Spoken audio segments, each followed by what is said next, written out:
Alrighty. So, guys, you we're finishing up 3.11 today. There were about 6 of you absent. 1, 2, 3, 4, 5, 6. 8 of you absent on Friday. So, if you did not have a chance to watch the video, you definitely need to, because sorry, that was rude of me.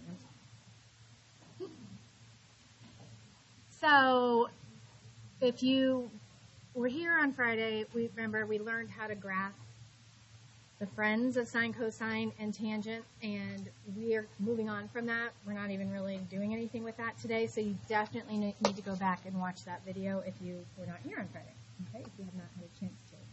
And that's a lot of you. We have a homework check today, as you know, if you were here on Friday. But remember, even though I always announce a homework check, I'm not checking anything from the last few days anyway, so everyone should always have their homework done. I really could just announce it the day of, but I don't. Okay. Also, we have a really busy week in here, finishing up 3.11, and then tomorrow is the review day. So if you haven't grabbed a review, you haven't started on it, make sure you're definitely here tomorrow. I'm going to be going through a lot of the questions, maybe all of them in class tomorrow. Definitely making a video.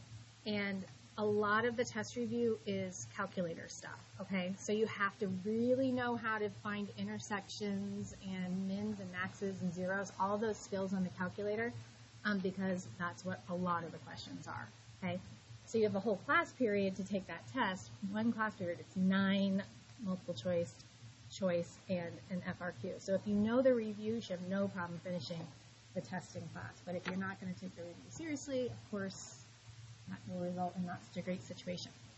All right. So anyway, come tomorrow ready to work on that review. If you still didn't grab one, it's on the cart over there, and bring it tomorrow.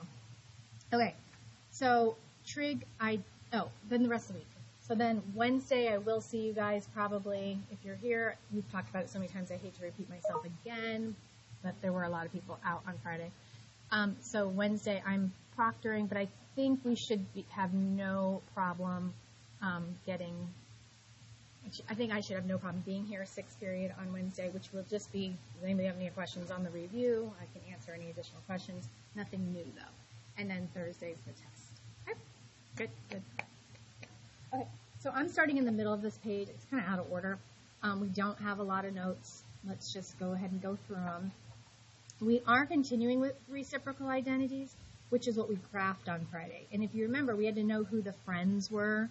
Okay, reciprocal identities means who goes with who. So, for example, cosecant was friends with sine, right? And reciprocal means flip. So if I have cosecant, I can find sine by flipping cosecant and vice versa. So most of the time we will have sine, cosine, and tangent because those are values we just know. And then if you flip it, you get their friend. And then this would be cosecant, and then this one would be tan. We need to memorize those. Those need to be known. I think we learned them pretty solidly on Friday. And then quotient identities. Quotient means divide or fraction. So tan is sine over cosine. We also call it y over x, whatever. We mean the same thing. And so cotan is the flip of that, which is cosine on top, or x on top. Okay? We need to know these. These are not things that we're going to be hearing. These are not ones that are going to be given to you on the AP exam, or my test. You have to know those. Okay? So let's apply some of this. So we're not graphing, so what are we doing with it? Well, we're finding exact values. So we're using our unit circle knowledge to find the reciprocal identities. So for example, secant is cosine. So that's what I'm thinking of when I see secant. So if I figure out what cosine of this angle is, I just flip it and I'll have secant. Now, there's a lot of review in what we're doing today. We're talking about coterminal angles here where you have to get back on the unit circle. We're going to be using SOHCAHTOA, drawing a triangle, things like that. Lots of review. So what you guys should be able to say when you first glance at 13 pi over 3 is that you're not familiar with it. It's not one of your standard angles between 0 and 2 pi. That's because 13 pi is more than, what number? What number? Well, 13 pi is not more than 2 pi. 13 pi is more than 6 pi, right? because 6 pi over 3 is 2 pi. If you double your denominator, that's as high as you can go on the unit circle, right? So 6 pi. So what I'm going to do is subtract, excuse me, 2 pi. I'm looking at it, trying to figure out what I did wrong there. Subtract 2 pi from 13 pi over 3 to see what we get. Because that's a full revolution, right? That's 2 pi. So that gets me to 7 pi over 3. I'm still not on the unit circle. So I just keep going until I land back on the unit circle, okay? So pi over 6, why do I keep doing that? It's a pi over 3. I'm sorry, I'm distracted. Pi over 3 is coterminal with 13 pi over 3, okay? It's just several revolutions round, but they land at the same place. They share the same spot, which means they share the same cosine and sine, which means they share all the other trig identities too. So if I know that cosine of pi over 3 is what? What is cosine of pi over 3? 1/2. 1/2. And then if you flip it, 1/2, flip 1/2, you get 2 over 1, which is just 2.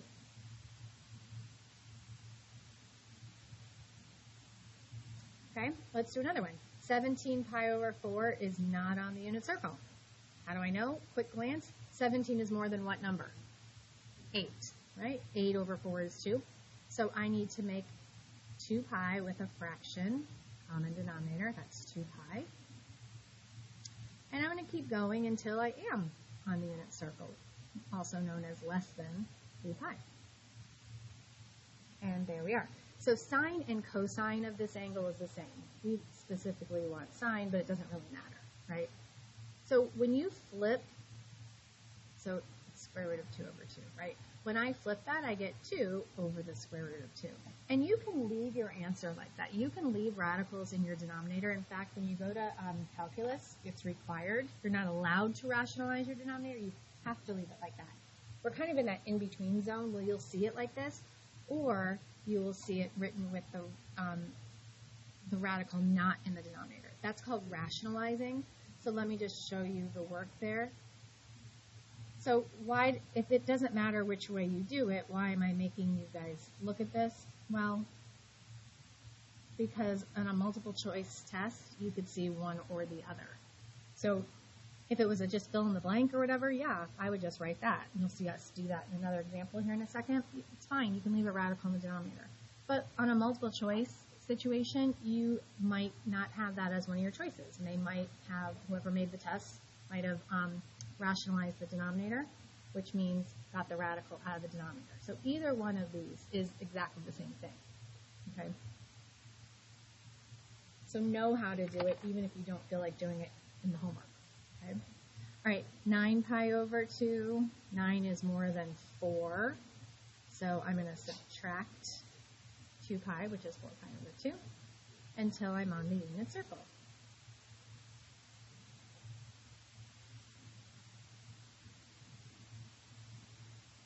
And that is coterminal. So 9 pi over 2 and pi over 2 are coterminal. They both share this ordered pair, right, up at the top, 0, 1.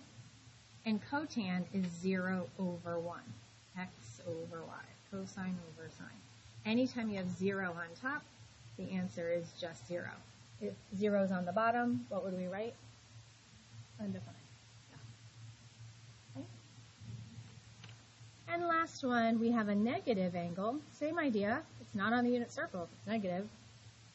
So I'm going to do 12 pi over 6, which gets me negative, what is it, negative 5 pi over 6. One more. 7 pi over 6. Secant and cosine are friends.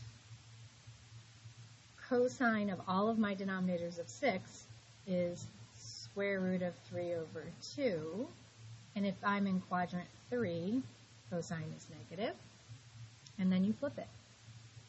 So, because cosine is this, its reciprocal is negative 2 over the square root of 3. Or, let's just rationalize it to make sure we know how. I'm going to go down here.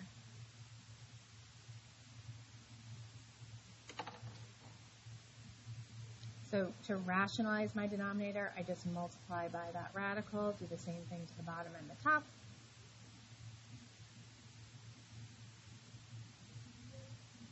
And I would get negative 2 square roots of 3 over 3. Either one of those is good. Okay, so know how to make a 2 pi, know how to find coterminal angles, know the relationships and flip them. Okay. Example 6, find the exact values of each of the 6 trig functions of an angle if this point is on the terminal side of theta. Okay, so let's start with, what do they mean? 6 trig functions. That's the 6 trig functions. Sine, in any order you want to write them in, it does not matter. Sine, cosine, and tangent, and then they're friends. Remember, when you flip sine, you get cosecant. When you flip cosine, you get secant. And when you flip tan, you get cotangent. Okay, so those are where our 6 answers will be. And this is where we have to draw a triangle in the quadrant where this point is. So if I start at 0, 0, and I go left 2, up 5, I would be in quadrant 2, right? So we've done this a million times. We need to draw a triangle in a certain quadrant. So we make our hypotenuse go right out to the middle, make your right angle with the x-axis. Theta is at the origin. And to get to this point right here, that's left 2, up 5. That's how we get to that point. So that's the 2 legs of a right triangle. We're missing the hypotenuse. Why do I need the hypotenuse? Because to find the 6 trig functions, I'm going to start out by finding sine, cosine, and tangent using SOHCAHTOA. So I need the hypotenuse. I'm going to use what? Pythagorean theorem, right, and all that. So 5 squared plus negative 4 squared equals c squared.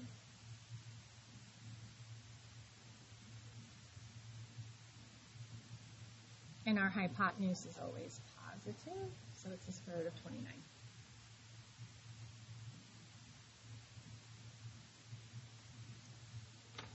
All right, so then we're just going to go through our values. Sine is opposite over hypotenuse. And then cosecant is its reciprocal. We just flip it. Notice if I'm allowed to leave that radical in the denominator, I'm gonna.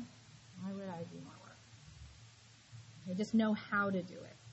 Cosine, right? You hear it too? Oh, his phone's going crazy. All right, adjacent over hypotenuse. Flip it.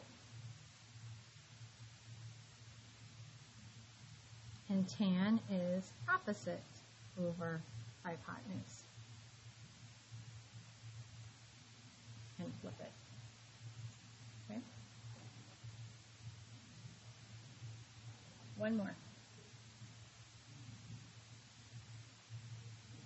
Given sine and cosine, find the exact values of the 4 remaining trig functions. Okay? So we have sine and cosine. Thank you very much. Friends with sine would be cosecant. Friends with cosine would be secant. Any order you want to put these in. And then we also have tan and cotangent.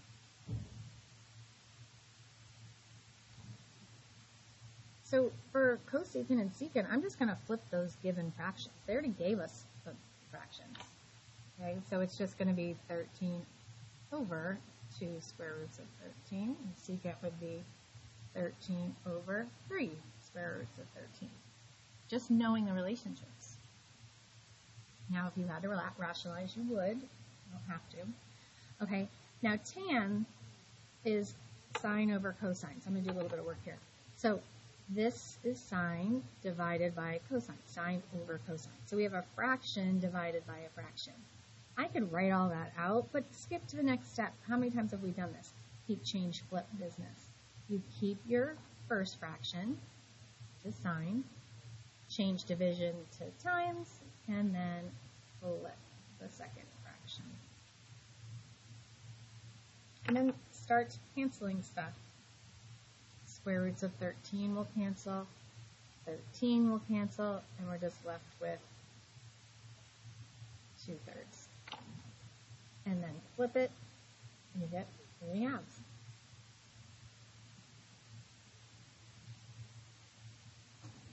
That's it. I did shorten this assignment. The first problems that we did, the very beginning, these problems, I didn't assign you any. They are 1 through 8 in the homework, but I didn't assign them. But if you want to practice some, the key is on Canvas. So you are more than welcome to do them so you can practice them.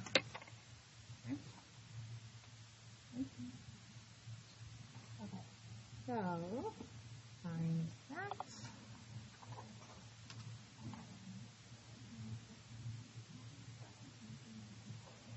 Are you up?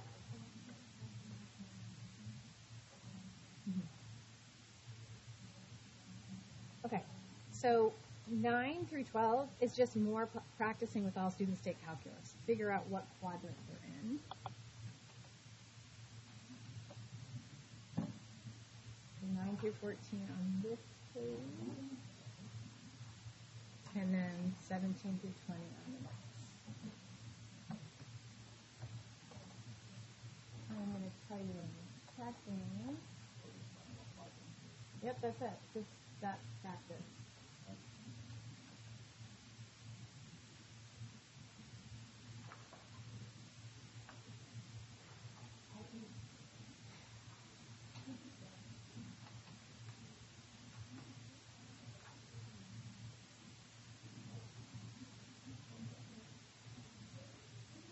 So guys, that's what I'm checking. I'll give you some time, but just don't keep working though. Don't spend time waiting for me.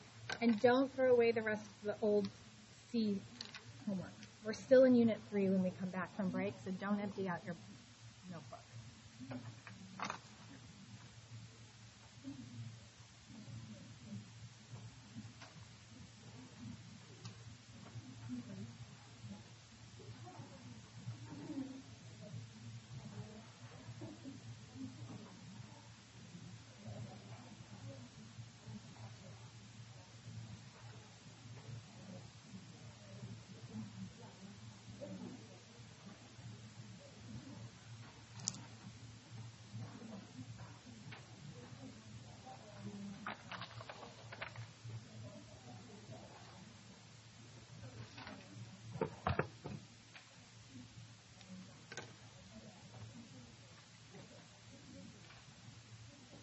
Last homework check of the quarter.